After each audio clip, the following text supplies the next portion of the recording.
Halo teman-teman, kembali lagi bersama saya dengan Dr. Fahri dari channel YouTube One Way UKM PPD. Ya, di video kali ini saya akan memberikan pembahasan dari soal tryout yang sudah saya upload di akun official Instagram One Way UKM PPD. Ya, seperti biasa sebelum kita lanjut, jangan lupa klik subscribe, like, share, dan komen, serta nyalakan bunyi lonceng untuk tetap mendapatkan video terupdate dari saya. Oke, saksikan pembahasannya.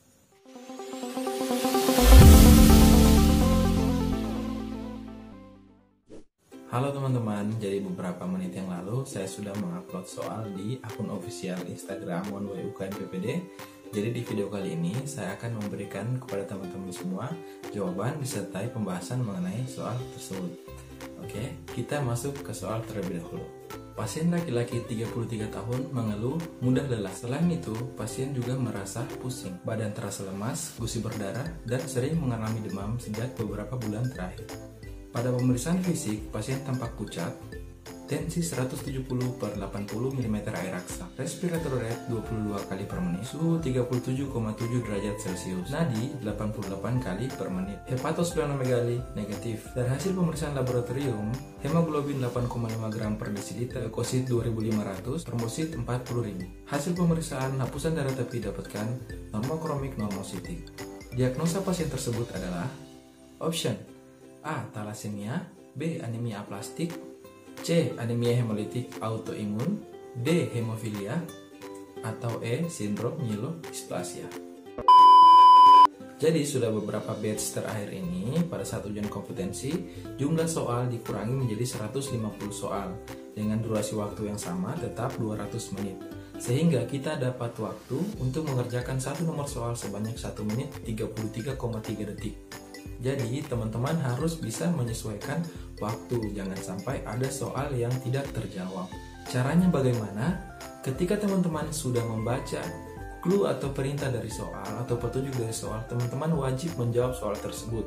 Apabila teman-teman ragu dengan jawaban teman-teman atau teman-teman belum yakin dengan jawaban teman-teman, tetap pilih salah satu jawaban yang menurut teman-teman paling benar dan jangan lupa klik kolom ragu-ragu. Sekali lagi saya ingatkan, jangan sampai membaca clue atau perintah soal atau petunjuk soal tanpa menjawab soal tersebut. Karena hal ini akan membuat teman-teman kehabisan waktu di akhir sesi. Baca. Kita kembali ke soal. Selanjutnya yang perlu kita perhatikan ketika menjawab soal, kita harus membaca apa perintah soal terlebih dahulu. Misal, apa diagnosis, apa pemeriksaan penunjang, atau apa terapi atau tata laksana dari penyakit pasien pada soal. Ya, jika sudah membaca clue soal, teman-teman harus membaca opsinya terlebih dahulu. Tujuan dari membaca opsi terlebih dahulu agar supaya kita bisa melakukan diferensial diagnosis di kepala kita, sehingga kita bisa menyesuaikan dari clue soal. Nah, kemudian untuk di soal kita harus memerhatikan dari 3 bagian. Yang pertama dari poin anamnesis, kemudian poin pemeriksaan fisik, dan ditambahkan dengan poin pemeriksaan penunjang. Jadi kita melihat kata kunci dari anamnesis, pemeriksaan fisik, dan pemeriksaan penunjang. Kita kembali kepada soal. Di soal, clue atau perintah soal adalah apa diagnostik dari pasien di atas. Kita lihat opsinya, ya, seperti yang saya jelaskan tadi. Dari sini kita bisa menarik sebuah kesimpulan. Pada anamnesis kita dapatkan beberapa kata kunci. Yang pertama lelah, pusing, lemas, gusi berdarah, dan sering mengalami demam. Dari poin pemeriksaan fisik kita dapatkan pasien tampak pucat. Nah, tidak ditemukan adanya pembesaran organ atau tidak ditemukan organomegali. Dari pemeriksaan laboratorium kita dapatkan kadar hemoglobin, leukosit, trombosit mengalami penurunan, atau ini yang kita kenal dengan istilah pansitopenia. Kemudian pada pemeriksaan hapusan darah tepi didapatkan normositik, normokromik. Dari poin-poin anamnesis, pemeriksaan fisik, dan pemeriksaan penunjang, ini sangat jelas mengarahkan kita ke sebuah diagnostik anemia aplastik. Jadi anemia aplastik teman-teman merupakan sebuah penyakit yang disebabkan karena masalah produksi sel-sel darah di sumsum tulang. Ya, jadi bahan bakunya ada, tapi proses produksinya yang mengalami masalah. Nah, sehingga produk yang dikeluarkan mengalami penurunan. Tetapi hasil produk yang dibuat tetap dalam bentuk yang sangat baik. Nah, sehingga ini kita akan dapatkan dari pemeriksaan laboratorium, di mana pada pemeriksaan hapusan darah tepi ditemukan normositik, normokromik. Gejala. Pada anemia aplastik terjadi penurunan semua sel darah.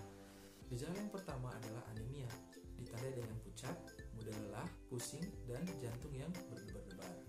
Gejala yang kedua adalah trombositopenia, sehingga orang-orang yang mengalami anemia aplastik dapat mudah mengalami perdarahan atau mudah mengalami memar atau terjadi perdarahan pada mukosa. Gejala yang ketiga adalah neutropeni, di mana kadar leukositnya mengalami penurunan juga, sehingga pasien-pasien anemia aplastik rentan mengalami infeksi. Nah, yang ditandai dengan peningkatan suhu tubuh. Kemudian pemeriksaan fisik. Pemeriksaan fisik karena kadar hemoglobin yang rendah sehingga pasien tampak anemis. Anemis dapat dilihat melalui konjungtiva. Kemudian pemeriksaan fisik yang lain tidak ditemukan organomegali. Kemudian pemeriksaan laboratorium. Pemeriksaan laboratorium yang pertama, kita dapat melakukan pemeriksaan darah lengkap. Di sini kita bisa melihat kadar sel darah disertai dengan indeks eritrosit. Pada darah lengkap terjadi penurunan semua kadar sel darah atau yang kita kenal dengan pansitopeni. Kemudian kadar indeks eritrositnya atau MCV, MCH, dan MCAC dalam batas normal. Ini seperti saya jelaskan tadi bahwa produksinya yang mengalami masalah, namun produk yang dikeluarkan tetap produk yang terbaik. Kemudian pemeriksaan apusan darah tepi didapatkan normocytic, normokromik. Pemeriksaan bleeding time didapatkan memanjang.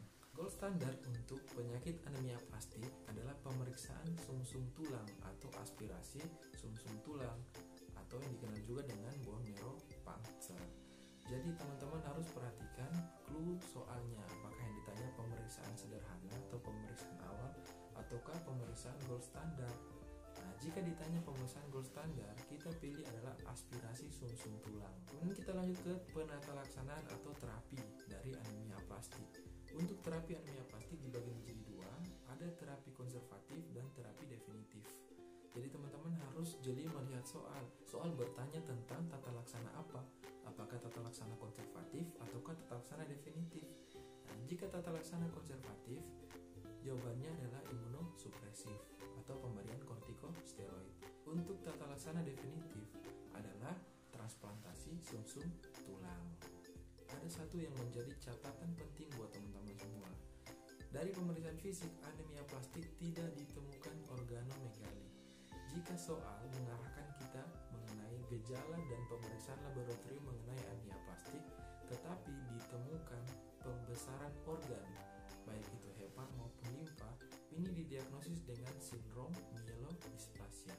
Jadi itu ya teman-teman mengenai anemia aplastik. Ingat, kata kunci dari anemia aplastik adalah pansitopeni tanpa disertai organomegali. Ya, itulah tadi penjelasan singkat mengenai soal tryout yang sudah diupload di akun official Instagram OneWay UKM PPD. Saksikan soal-soal dan pembahasan selanjutnya. Terima kasih.